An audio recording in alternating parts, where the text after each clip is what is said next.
My publicist is excited that you're doing this. She was raving about your Rihanna biopic. I won't be nearly as exciting.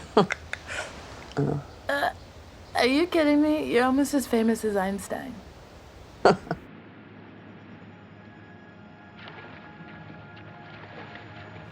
I'm Kate Randall. I'm a geneticist. I hold professorships at various universities, and I'm the winner of the 2025 Nobel Prize for Physiology and Medicine. And your companies? Well, it'll take a while to say them all. There's about 10 now. I'll just say something generic. I'm the co-founder of a number of companies developing CRISPR technology in numerous fields, from health to agriculture to fertility.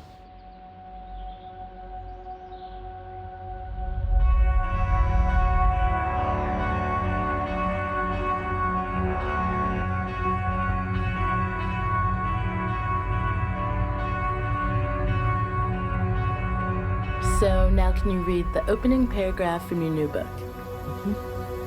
For 4 billion years, nothing fundamental changed in the basic rules of the game of life. Whether you were a Tyrannosaurus Rex, tomato, or a Texan, you were subject to the laws of natural selection. But about 15 years ago, all that changed. And now we're replacing evolution by natural selection with evolution by design. Today, we can literally rewrite the book of life. That's great. Now, can you give us a CRISPR 101?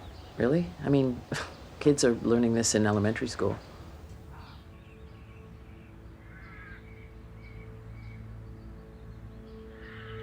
CRISPR is like a chemical cut and paste tool.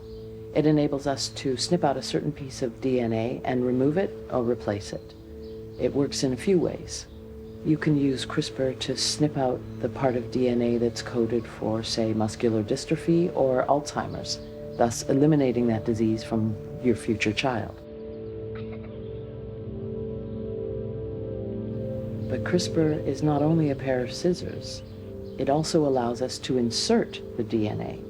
So you can insert, say, the genes for green eyes or height or for strength. And if that wasn't revolutionary enough, CRISPR also enables us to make these genetic changes heritable. CRISPR can override natural selection. Most forms of cancer are now treatable.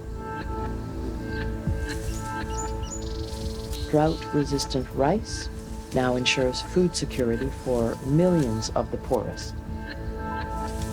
Gene drives have been used to wipe out malaria by sterilizing female mosquitoes.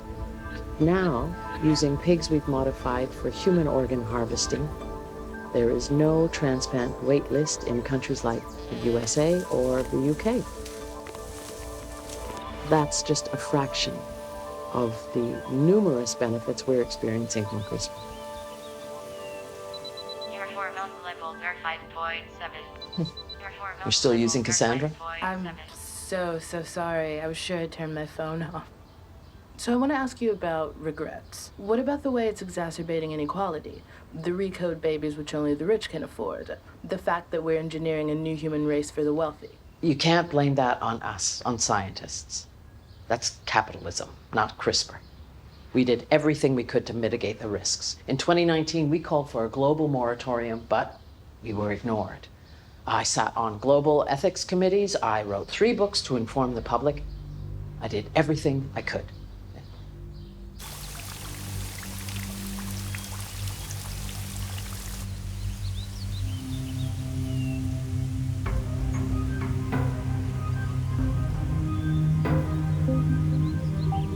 Diaries.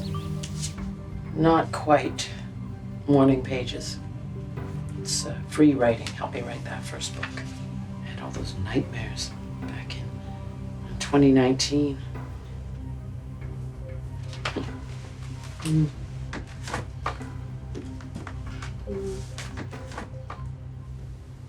This was Mom's. Forgotten about that. She was a scientist too, right? Yeah, biology teacher. This was her place. It was badly damaged in that tornado in 21. I had it rebuilt. What are those? Drawings of the organisms whose genomes had been edited using CRISPR, year by year. It's a bit of a project. It all happened so fast. Too fast? Yeah, you could say that. Once we'd mastered the ability to recode human life, everybody wanted in. The science progressed at an insane speed. The race to play God. Russia, China, the US, nobody wanted to be left behind.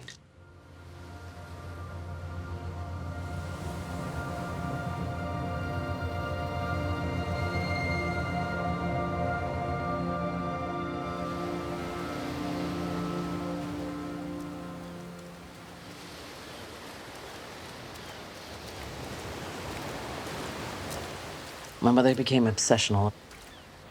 Instead of using CRISPR, it was the height of human arrogance over the rest of the web of life.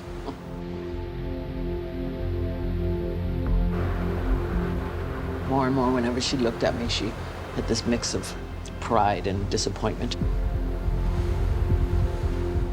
I couldn't bear it. I stopped visiting.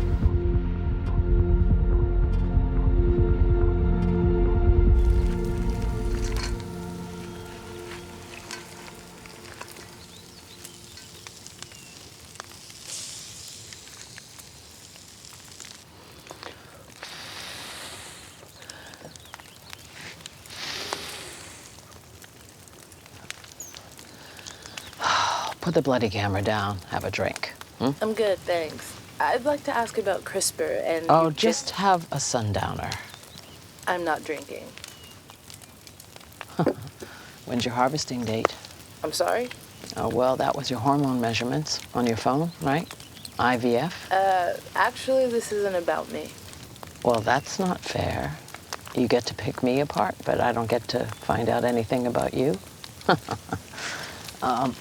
Well, at least tell me what you're recoding. I'm doing this because I'm having a child alone, not because I'm recoding anything. I want my child to be born a natural. Oh, don't tell me you're a Luddite. Anyway, I could never afford it. It's 4 times my income. The prices will come down. They always do. Well, pharmaceutical companies have been shafting us with patents for ages. So forgive me if I don't share your conviction that eventually everyone will be able to afford recoding. Stop with the pro-natural blah blah. They're deluded. Pandora's box is well and truly open. At least get the climate recode. Then your child can live at higher temperatures. I'll sort it out at my clinic. A gift. I just need some DNA.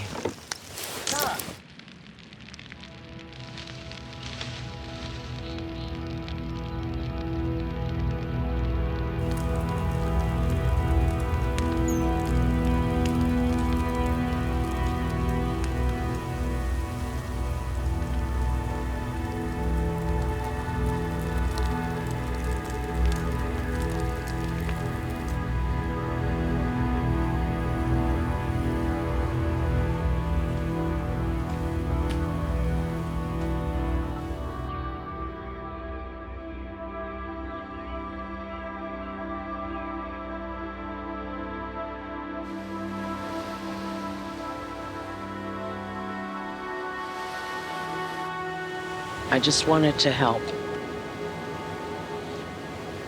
If temperatures soar, by recoding, you ensure the future of your child.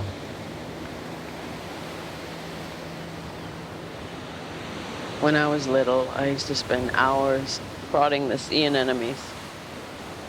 I love to watch them contract. Let me touch him. No, just don't. Leave them. Let them be.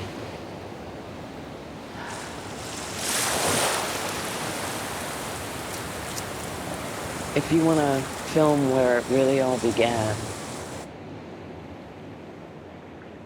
it was probably here. It was the first time that we came down here. My mom had just gotten the place. Well, it was in a state. There was no running water.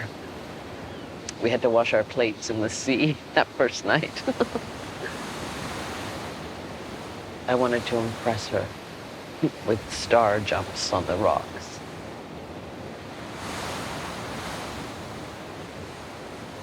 I wanted to keep her happy, so I kept doing bigger and bigger jumps. And then, of course, I fell badly. Broke my leg. I was horizontal for 2 weeks. She tried to entertain me by teaching me a jazzed up version of her syllabus from Darwin to DNA. It's what led to me diving into genetics.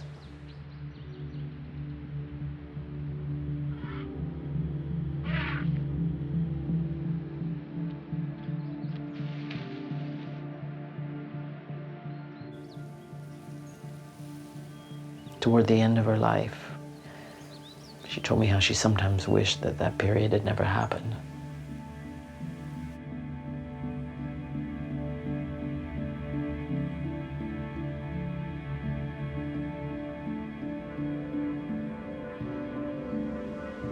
You should accept my recode offer. What choice have you got?